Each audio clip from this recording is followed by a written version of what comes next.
listening to the Star Trek Wars podcast. Today we'll be reviewing the 6th episode of Discovery's 5th and final season. My name is Jordan, and I'll be your co-host.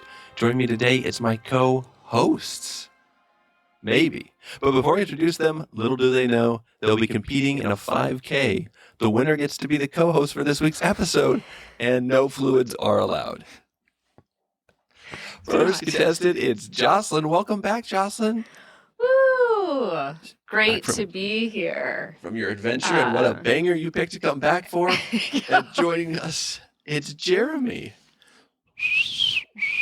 No, okay. Pleasure to be here. Broke the first rule of podcasting. If you couldn't tell by that, this week we'll be reviewing the 6th episode of the 5th season entitled Whistlespeak, which will not be allowed.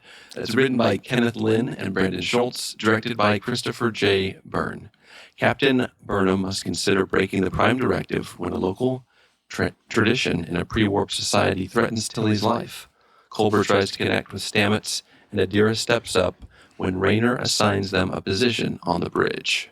What are you guys' first impressions? Let's start with you, Jocelyn. You're freshly back. Did you catch up, or were you just watching this episode this week? So honestly, I just watched this episode because I know. So you have no idea what's going on. Kind of not. It is. Oh, okay. So I missed the last 2 episodes then, right? And there was a time bug, and which I have no concept of what that is. You caught a time bug, that's all. Yeah, you just caught a little time bug. I actually was on a road trip, and I caught a little time bug myself, and it actually took like 2 days out of my timeline. Oh. Yeah, I don't remember a thing. So, but that's okay because I'm back now. So I watched the last time on, or previously on, and I was like, wow, okay, a lot happened. And yet, not a lot. But what I've been able to piece together is there was a time bug, and maybe that opened a wormhole, and that Reese and Owo were sucked through it, and that's why they're not on the show anymore. And that is really sad for me because I really liked them a lot. Yeah, but they're gone now, so what are you going to do? Absolutely nothing. Jeremy, what are your first impressions for this week's episode? But Jocelyn, what did you think of this week's episode that you saw? Oh, sorry. Okay.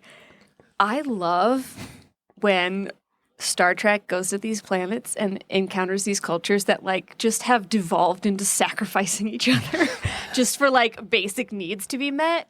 I really love that, actually. And I was really hoping that was the case. And then when they ran the race and it was like, it's over, I was like, oh, they're not going to go there? I really felt the whole time like they were going to go there. There was something really ominous going on. And so when they did, I was like really happy. Oh, God, I already got through all my pros. Oh. Dang it. But yeah, I think I was just glad to be watching an episode of Discovery, honestly. So, and I love an away mission. So, overall happy. Also confused. All right, Jeremy, how confused are you?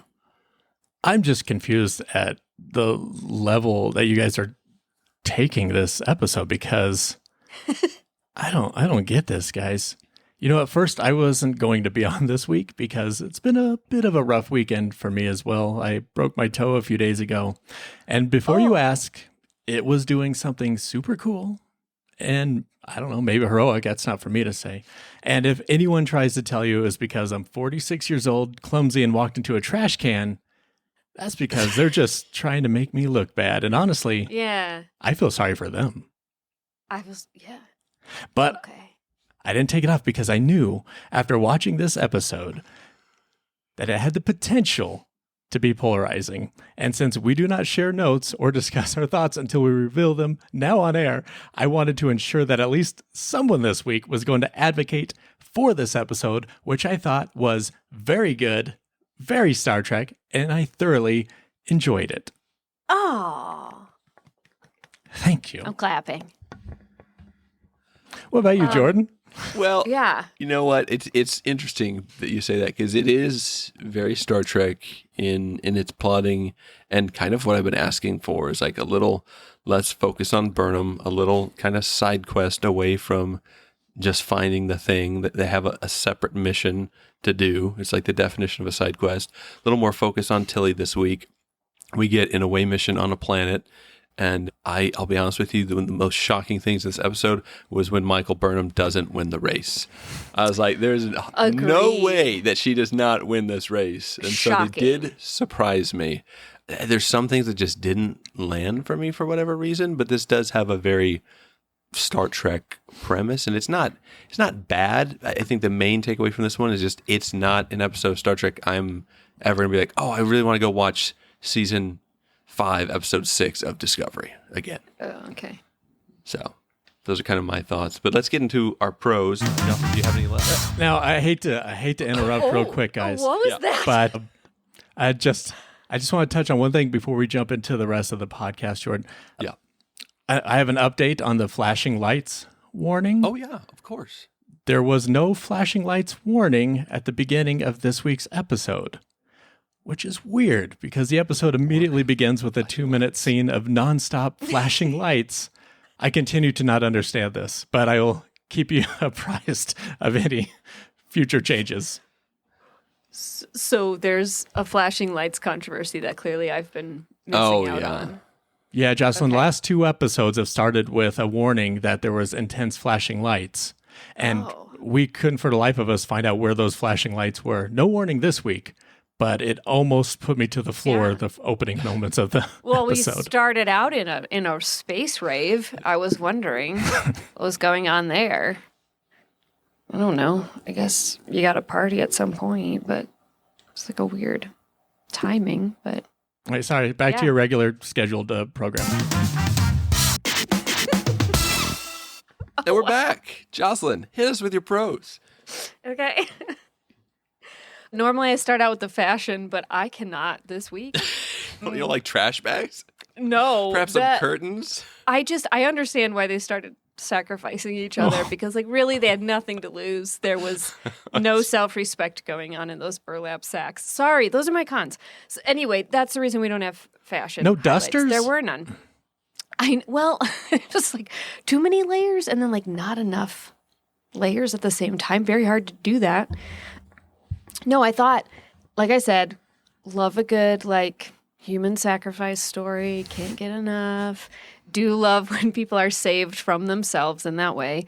Have we seen tricorder contact lenses before? No, they just kind of dropped that on us out Okay. of left field. Hell yeah to tricorder contact lenses. And, I super liked that there was just one. Like, if they had done both, it would have been like, creepy eyes. But the one, it was like, Gary Mitchell-y, cool. Cool.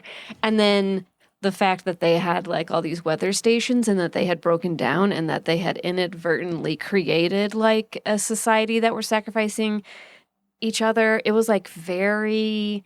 Oh, you thought this was City Alpha 6. You know what I mean? I really, really liked that a lot. I was like all in on that. Like you said, Jordan, they did a race, which, by the way, I did not prepare for that race today. So I will be drinking the first bowl of distilled water that I come across. And I will not feel bad about that, knowing what happens if you win now. But I feel like they did a really good job of like setting up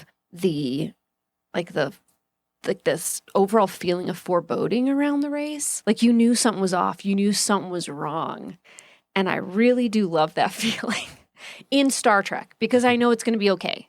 You know, there is like, it's like exhilarating, but there's like a safety there. If it feels safe.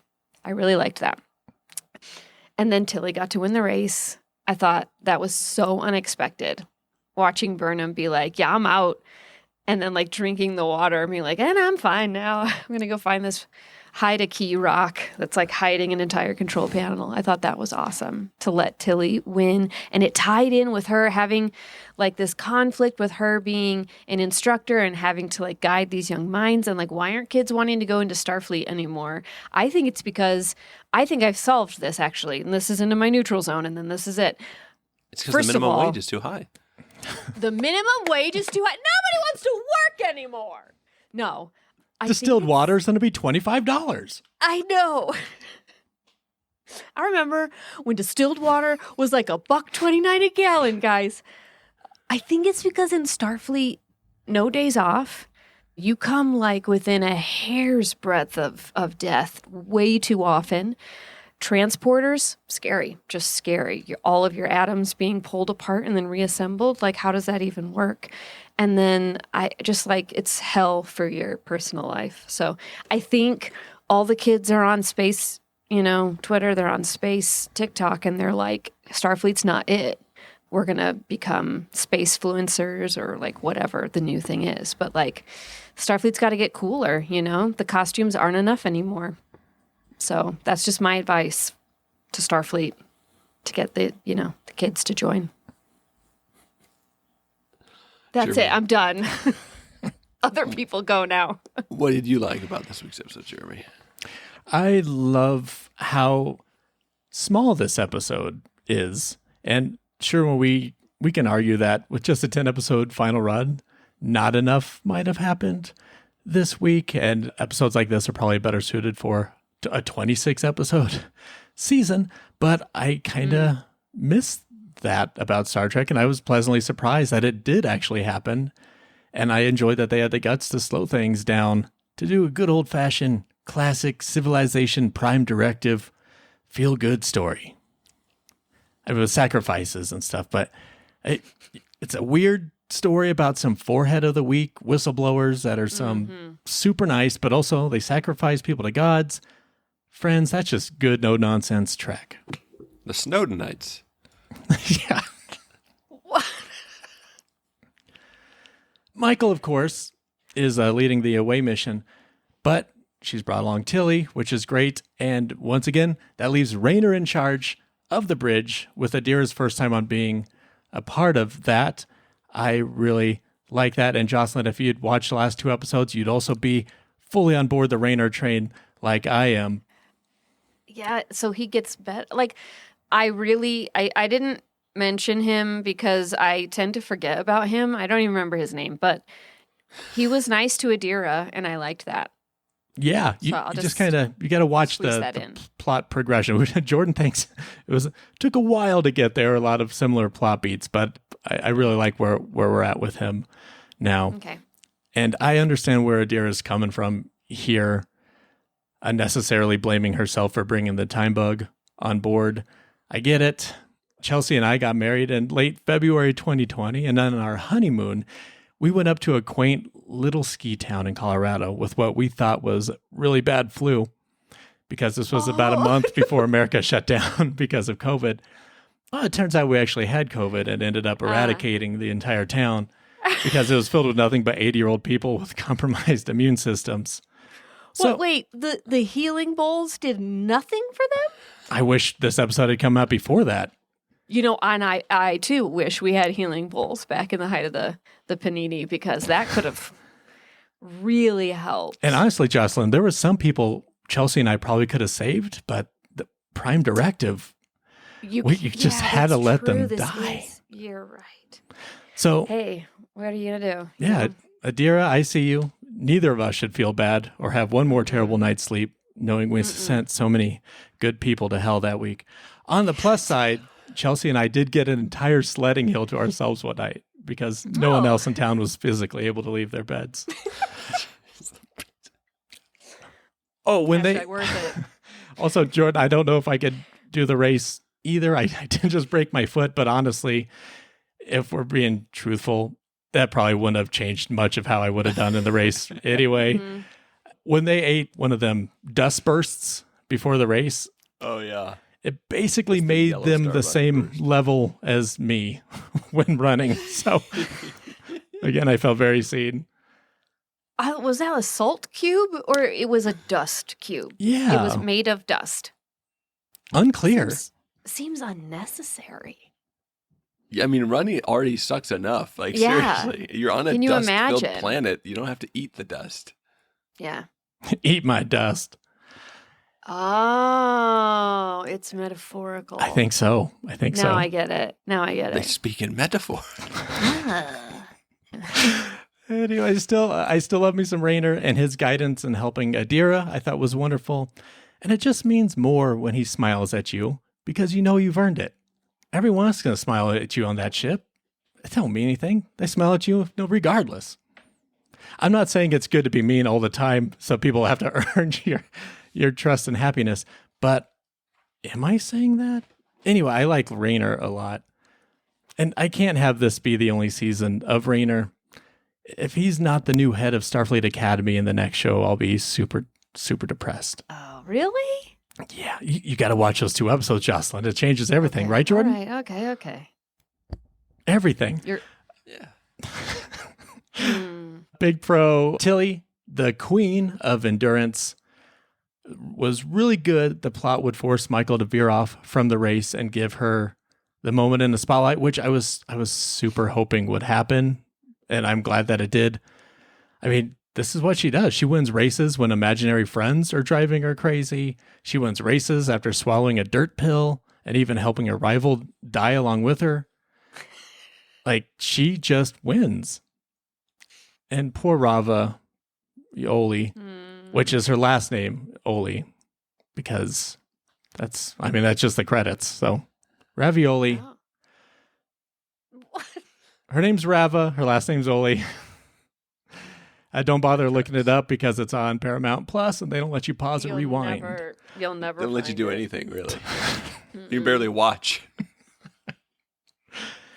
Tilly's compassion in helping Rava finish paid off by Rava teaching her the symbols and discovering the next clue is in the 5th tower. So I loved all that. A classic Burnham breaking the Prime Directive to save a crew member. That's just Star Trek. I love that. And I love Burnham. I still really love season 5 Captain Burnham so far. I think works so much better on a level that didn't quite work for me in season 4. I think it was a council member last week on Star Trek Wars. Oh, it was Ariel that said, and I'm here to agree with it, she was super invested with Michael and Book. I'm invested with Michael and Book too, and I want them to be together in the end. And it's not just because they're a couple of 10s and a century of 5s either. They are both super smoking. I mean, That's true. It's just true. if Book was any hotter, he'd be a Facts. Ray Bradbury title. You feeling me? What? Did Ray Bradbury write Fahrenheit Did he Fahrenheit write 451? 451? No. I really should do some research before I say these I stupid feel bad things. that I don't know. I thought Ray Bradbury was a children's author, and that is definitely not. No, a it's children's definitely book. science fiction. It's got to be okay. Ray Bradbury. Okay, I see. Anyway, we can all agree that joke worked. It Ravi's did, yes. father, Ovance. I liked. Thank you, Jocelyn. Thanking Burnham at the end and asking if this means that there's no gods and what there is if the gods don't exist. And Burnham tells him that there's still what you believe, and nothing that Discovery has shown him means that gods don't exist or that the journey didn't happen. The only difference is that now he knows that there are also other races out there too. I love Technology this. is your new god. Yeah, I love this Captain Burnham, and I'm gonna miss her. This is the stuff I like from her. And now we have one last scientist left, and it's a Betazoid named Marina. I wonder if that's a reference to anything. Just a few neutral zones. Retinal tricorders are in there because I think those are awesome. But why wouldn't that just be the norm? Like, you'll wait for a away team on that? Just do it now. You're in the 32nd century. You don't need all your stuff popping up for all to see, all your passwords and stuff. Keep it right there in your eye. Stamets supports Hugh's crisis of faith the same way I support my wife's plant hobby. I don't understand it, but I'm very supportive of it. Chelsea has plants? Oh, she, in a span of like a month, our house looks like Saru's quarters. It's gorgeous. It's gorgeous, but it's gorgeous.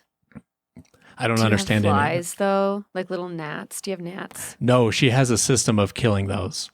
She does? Yeah. Okay, I need to talk to her. Does about it that. involve like a cone funnel system with like a jar and some vinegar? I don't know. Is that a Star Trek reference? Because I don't get it.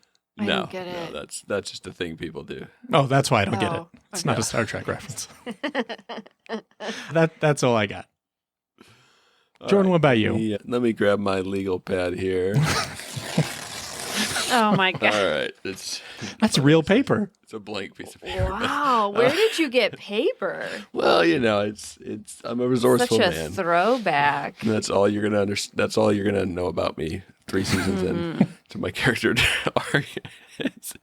I do want to bring up something about basically the Prime Directive here and how it applies, because this is Denobulan technology, these weather stations that they've set up. So I would think that would imply that Starfleet could potentially interfere. I know that they've never obviously introduced themselves. It doesn't sound like they still think that they're the only people. They don't have warp technology. So Yeah, I that's get fair. that. But if an alien race builds something for them and then it breaks down, I don't know if they're a part of the Federation at this point or not. I would think that Starfleet should have to intervene here. And I would hope that the Prime Directive would advance by like the 31st, 32nd century to where they'd say, hey, these people are going to die if we don't fix their AC unit. Maybe we should do that. Like, there shouldn't be, I think it's a minor quibble here, and there shouldn't be a whole lot of, back and forth about should we or shouldn't we do this. So it is nice to see Burnham doing some xenoanthropology, that thing that she specializes in. It's hard because she specializes in everything. It's hard to keep track. It is. The holographic AI technology that helps people cope with grief. I thought that was kind of cool and interesting usage, and probably not something we'll have to wait 600 or 700 years for. I think that's not too far off, to be honest. We've got holograms now. Yeah, Like, Tupac. Tupac, Elvis. I'm sure Celine Dion's going to be a hologram whenever. I don't like Selena. to think about that. Selena. Why wait? Why wait? I can't wait for Tupac to make me my homemade chili. Hugh having a spiritual experience and his very scientific partner being understanding. You brought that up, Jeremy, as well. I thought there was no way that Burnham was not going to win that race. So again, just kind of shocked that she just goes off the beaten path. Now, I thought that if you're going to have like mushrooms and moss, maybe Stamets would be a better fit, because he would be a total fish out of water on a planet wearing a robe, having to do a race, but he could like see that and have an out because he's a astromycologist, not a xenoanthropologist, and that would be more his route, because on the ship you have certain roles that people are good at, and you typically, give those roles to people who fit within those. Anyways, I thought this was probably the most like logical reason they've given so far that the transporters didn't work, because in every episode this season there's been a reason that the transporters don't work, and this one actually made sense to me. Tilly, there's a scene where like it's finally revealed that like they won the race, which like it's not bad enough that you had to run this race and there's no like reward or medal. Like the reward is you get to sacrifice yourself. He's like, yes, you must make the sacrifice, and she's like, sacrifice, like under her breath. That was so a funny. good moment. That was one of my favorite moments. And yeah, I like the overall message of being careful with like extremely powerful technology that we can't possibly understand like the full ramifications of. But this was not exactly the movie Terminator. Left a little to be desired there. Rayner was fine, but barely on screen in this week's episode, but he did a good job with what he had. He is not repeating, like the time bug, the same character archetype the last few episodes. So he's moving up the ranks for sure. Tilly uses perhaps the easiest loophole ever, because they're like, you can't finish the race if you have no water in your bowl. And then Tilly's like, wait, I have lots of water in my bowl. I could just dump some of it in your bowl, and then you have like, how did no one think of this? They've been doing this for like centuries, and no one's ever done this before? Because they're not as compassionate. Yeah, she was so compassionate. She's like, no, you're going to die with me. I am not dying alone. Jordan. Take some water. She didn't know that. I know, it's true. But no, yeah, like I said, it's just kind of weird, because this is what I've been asking for in a lot of ways. But it just felt like there's a lot of one-off episodes of Star Trek that kind of remind me of. I guess I'll talk about that a little bit later, because I definitely had a few that came to mind. And when I look at a lot of those episodes, those are not like my favorite Star Trek episodes either. But it is a nice departure from what we've seen so far from Discovery. let's go to our cons, Jocelyn. And what did you maybe not like about this episode, if anything? Where is Saru? Where's Saru and Trina? Planning Did something their happen? Wedding? Did they have a wedding in the last couple No. episodes that I missed? No. Nope. They actually Okay, but haven't they're been seen alive. the last few episodes. So What? Jocelyn, you've seen Saru as much as we have this season. yeah. That is unacceptable. I'm not okay with that. 100% no, thank you. Now that's even a bigger con. You're telling me this is the third episode in a row we haven't seen Saru or Trina? Yes. I mean, we got stuck in a time loop and then went through a wormhole. So a lot's happened. The time bug guy. Okay. Stuck in a time loop. Actually, that sounds fun. Was that a fun episode? It was. It's It was probably the best one so far, I think. Yeah, they're great episodes. Yeah. Okay, all right. I'm Way to gonna go plan back. your vacation all wrong. I know. I do that often, actually. Okay, well, no Saru, no Trina. No, thank you. I don't like that at all. I do like what's going on with Stamets and Doctor, but I don't know. It's not my favorite thing, I guess, because it makes me uncomfortable when characters I like are like going through it. And I feel like Culber's going through it, and I don't like that. And then he's talking to his abuela, and I'm like, oh, this is so great. I love that they're speaking in Spanish. Like, there's just such a personal thing when you have, I know it's not their own language. I realize Spanish is like a language, but it's cute. And I don't know if we've seen that before to that extent. And then she's a hologram. I was like, what? No, abuela's dead. Like, they didn't, like, Well. that was really sad for me. I thought abuela was there. About 1,000 years on, I think she's passed. Yeah. Oh, yeah. Okay, look. So the time jumpy thing with Discovery, it gets me a lot. Like, I forget. Okay? And how did I not? I mean, maybe abuela was on the ship. I don't know. Anyway, yeah, that hurt. Also, this segues perfectly into my next con. I'm not going to swear. The glitching. I know you're a hologram when you pause them. I know that you're a hologram when you make a hologram call and you're beamed right into the center of the bridge screen. Like, I know. You don't have to glitch every 10 seconds to remind like me that you're not physically there. What are you, Paramount They do Plus? I know it. Why? Why do they keep doing it? They do it every time. It's like standard. It's got to be extra work for them. You know? It is. And That's we why know. post-production takes so long. Right. Exactly. Could we have had 20 episodes this season if they hadn't spent so much time on the glitching? There's so much glitching. No, I thought no this one- was a new game from E EA. And that, I don't. What? Who made these systems? Bethesda? No, it was Activision. Oh, jeez. We've gone down a different. You know, if you path pay $10 here. more a month, it doesn't glitch on you. You That's can actually, right. Yeah. Oh, You just got to is get that what that it season is? pass. Yeah.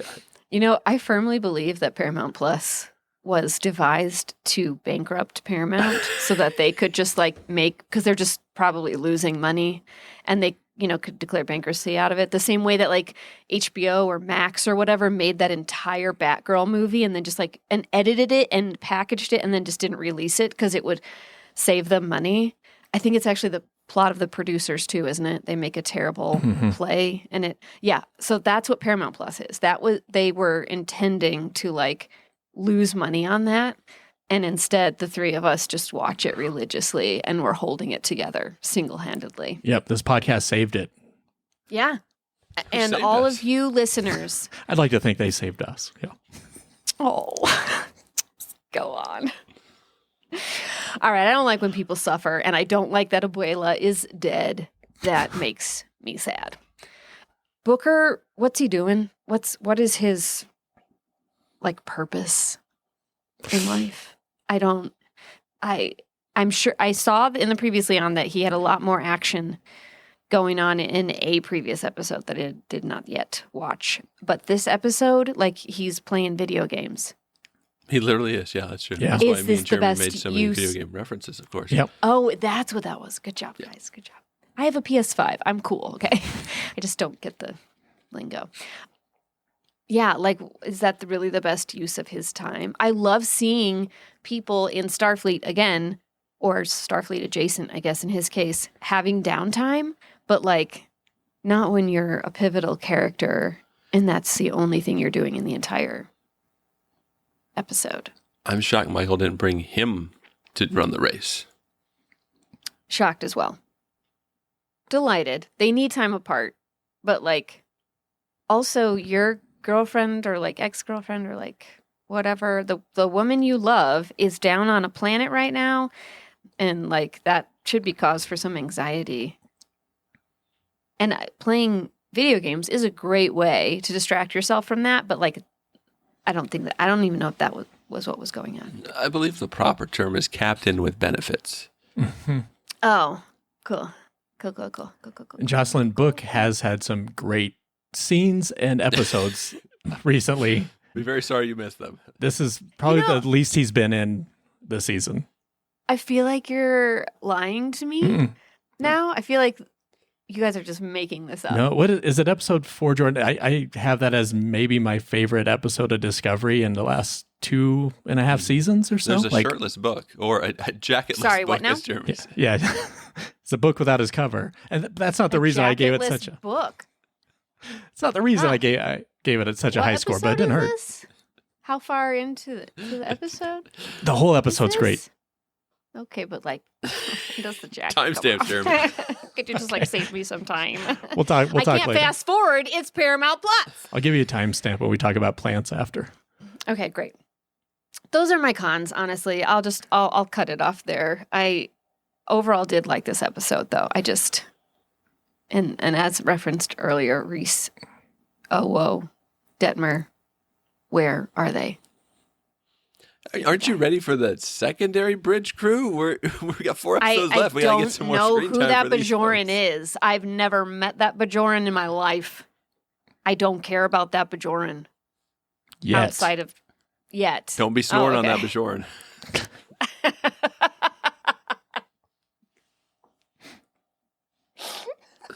Jeremy, any cons other than my jokes cannot be held against me? Then I'm good. No, I have a few. Yeah, Booker plays video games to wind down and calm stress. It usually does the opposite for me. Maybe I'm just playing the wrong games. Maybe you shouldn't play Rocket League anymore. Yeah, I should stop playing Rocket League is the story here. And yeah, I don't know about this technology. My Roku doesn't flicker when I pause it, but they can't get it to go. Burnham asking Tilly about her time teaching at Starfleet Academy, and Tilly answering, "You'll just have to watch the show when it comes out like everyone else, Michael." That took me out of the episode a bit. It was a little, yeah.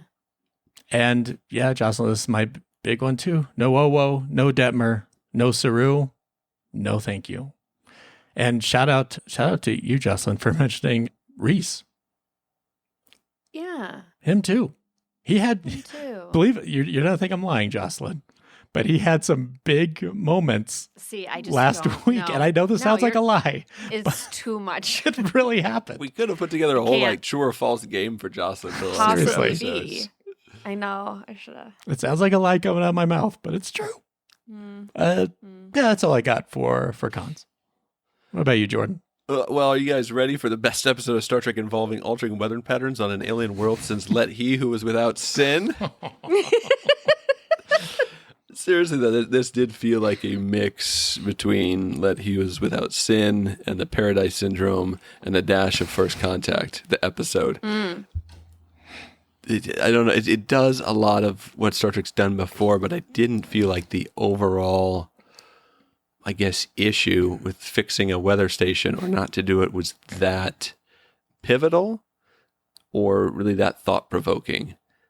I think that this has been done. Who Watches the Watcher is another example.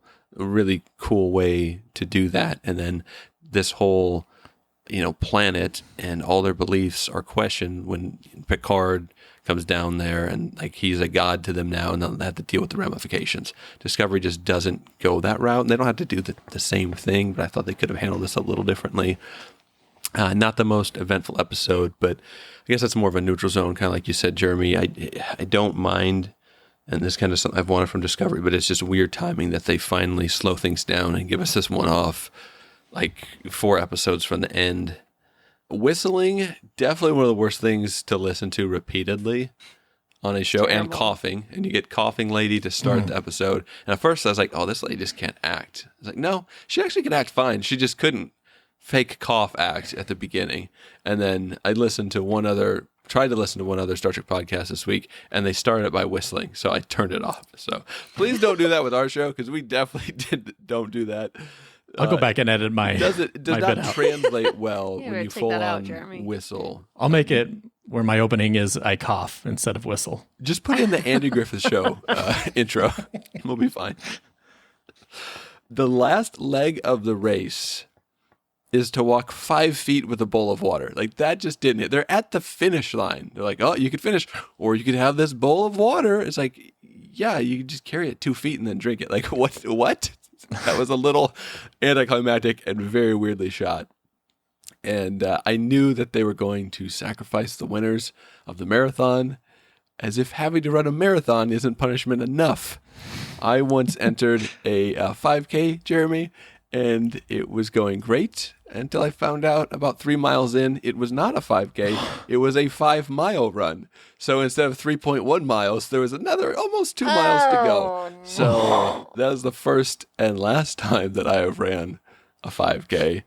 And yeah, that was not a fun time, because when you've prepared to do, 40% less and that extra 40% hits, it's not a good time. I did get a shirt out of it, but the All right. alien daughter, who has also won the race, reminded me of the actress who played Dr. Smith in the newer Lost in Space series, played by, I think, Parker Posey. Mm-hmm. And that character is very annoying and very easy to hate. And so I kind of Parker Posey is in the new Lost in Space show? Yeah. She's the villain.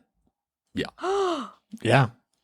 Especially Well, suddenly first I'm season interested version in of her that. is just, unbearable. Oh, Like, she's okay. good at what she does, but it's just like, this character. I do love Parker Posey, though. And how are they going to explain Tilly disappearing? Like, when the people come and then the priest's daughter has somehow survived, but the stranger from the east is gone. It would appear that perhaps he has sacrificed someone and saved his daughter. I thought they could have gone somewhere with that. That would have been interesting. That's maybe a next time on. But that's pretty much it. Nothing terrible here. Just I think that Star Trek has done this type of story a little bit better in the past, and I was a little surprised that Discovery went this route at this point in the show, and just nothing like groundbreaking here from a Star Trek standpoint. It would be interesting to revisit this world in 25 years, Jordan, and see just what seed had been planted there today. Yeah, it's just you got the dust bugs in people's ears, just wrecking havoc. I thought there'd be more masks for like a sand planet, or like some wraps, not super heavy robes. It doesn't seem like a good thing to wear, but what do I know? Seems like it would trap the dust more. Yeah. Looking for more of like a Dust a planets, Dune glowing style blue eyes. Like, what sweatsuit. is this, Dune? Come on. Yeah, exactly. And I like the Exactly. personal, like, I guess, like the personal eye tricorder thing if you're on a secret mission. But there's something about having like physical props and not being able to just have everything and have your phaser just come out whenever you want it. And I don't know, there's something to have on that physical tricorder. It just gives it that Star Trek feel. No, but that's what we had to say. Let's listen to the fan comments here. We got a few. First one from Elliot Byers says, I was pleasantly surprised by this episode. When I read the description, all I could think was justice, and it was better than that. And here.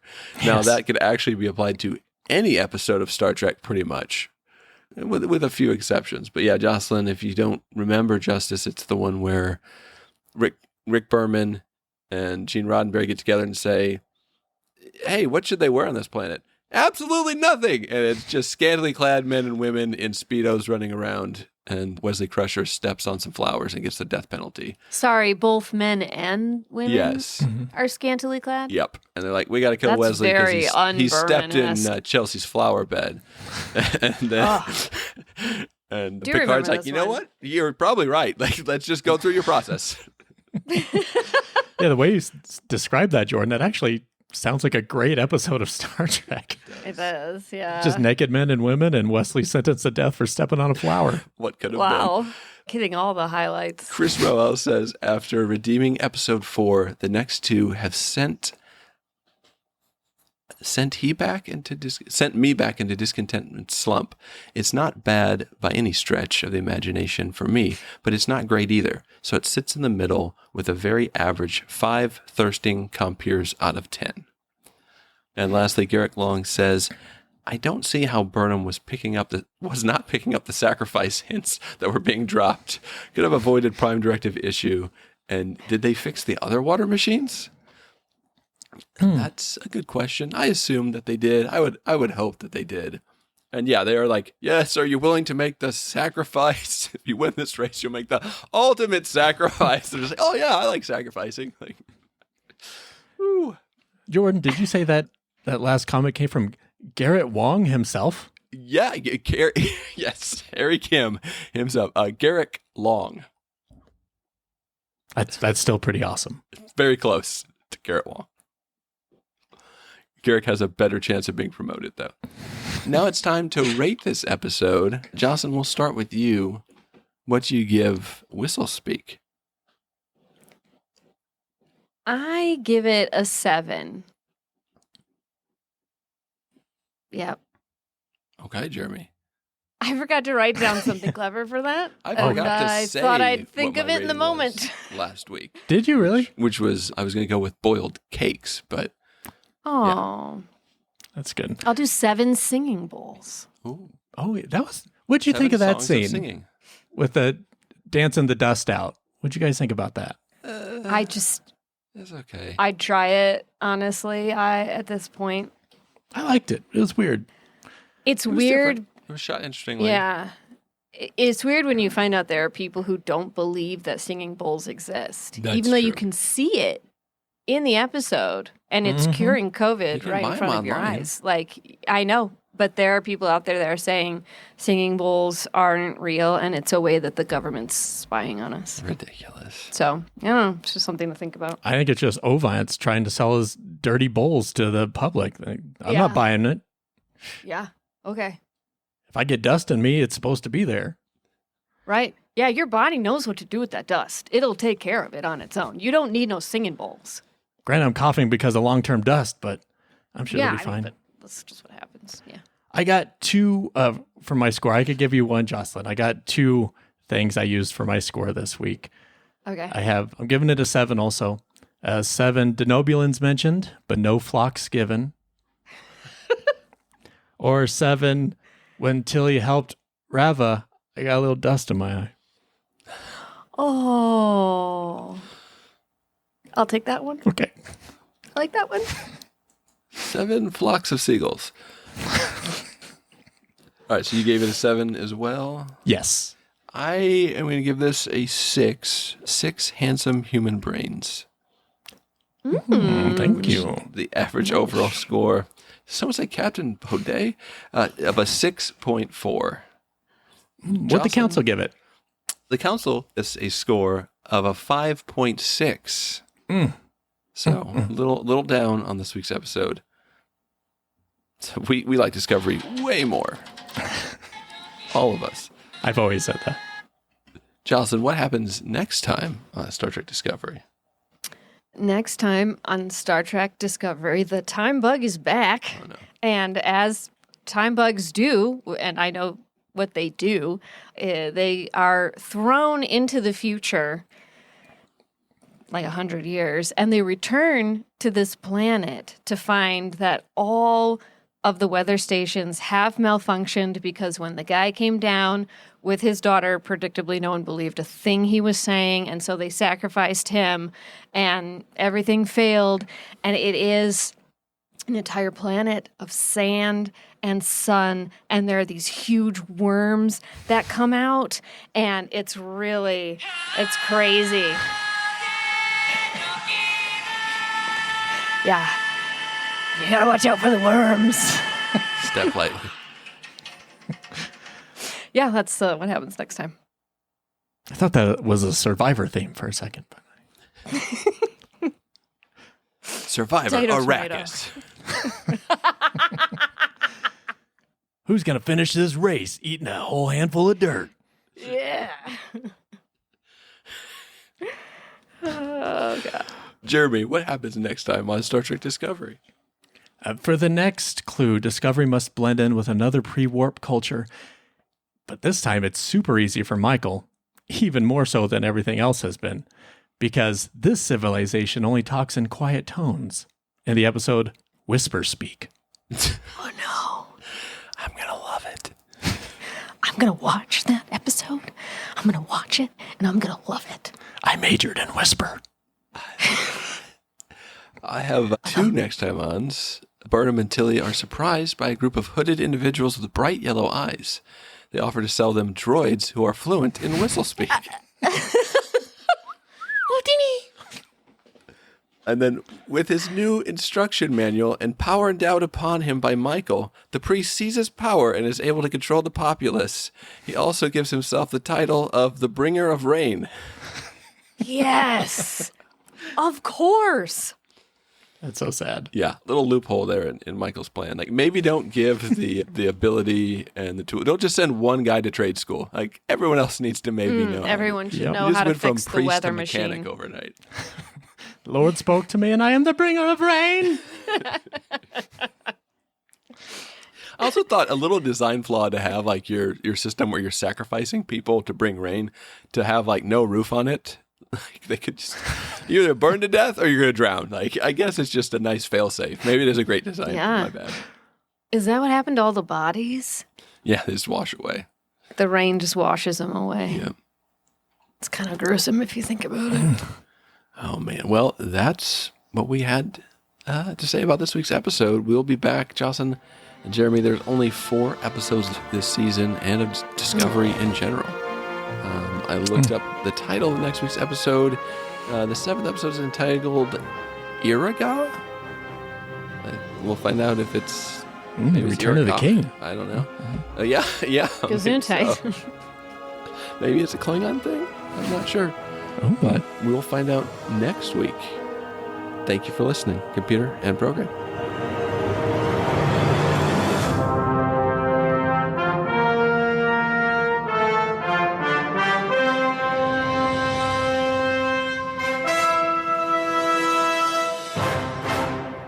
I think Kovich is a time traveler, which explains his 1,000-year-old paper. And maybe he's time travel future man from Enterprise. It could be. It'd be interesting if they tie that in, I guess. They won't, though. Ah. They haven't thought it. He does not make any sense to me. That character at all. he doesn't have to be a time traveler. He might just be 1,000 years old. He's a guy. We have tricorder contact lenses, and he's still wearing glasses. Yeah. What's going on there? Chelsea thinks he's the Govich? old man from Up in live action. Oh, he might be. Oh, it's cute. That's it for this week's episode. Join us next time. Yeah. Thanks for waiting for me to get my shit together. Yeah. It's all good. That I was know nice. you're probably had enough time dilation going on with visiting different states. All right. Yeah. No, I am just so busy, being a media mogul. I have a production company. It's very difficult. Yeah. Jeremy, are you writing these podcasts off on your taxes? Oh, yeah. Taxes. I will. Oh, you should. Next time. Did you file? Next time on Star Trek Wars. Did you file an extension? Because the deadline was. Taxes. So I filed an extension when I saw a book topless. Oh. Thanks for listening to Star Trek Wars.